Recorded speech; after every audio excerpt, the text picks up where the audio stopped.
I just wondered, I was interested in the story you told about the guy who sort of, these people went cold and what ended up being one of the takeaways that he actually implemented at the end of that. You mentioned metrics to measure, sometimes once somebody said no, or they've sort of drifted off, I would feel nervous about approaching them again and seeing why didn't this kind of go through. So were there any tips that you've come across on how to move forward with that?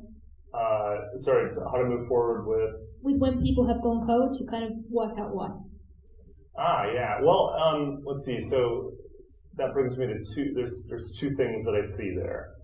One is, if people have gone cold, they probably, the thing about doing this is that when you help people really explore the problem more deeply, what's the emotion you feel when you start to realize you've got a problem, or you start to get in touch with a problem that you don't really think about every day, but it's a problem that actually is, keeping you up at night. How do you feel when you really dig into that?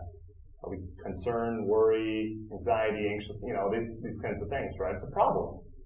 And so typically when I see people drift away, it's because, or when I should say when we're working with our clients and they're seeing their people drift away to their pipeline, it's because they haven't helped them go deep enough on what the challenge is or the problem is that they have that, whatever it is that they can solve, right? So it might be, we worked with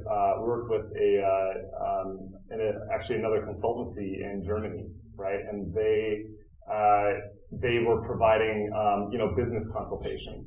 And so one thing that they realized is that they were not getting at the core of what was really the matter with their business. So they just had this flashy kind of like, well, here's what we can do for you.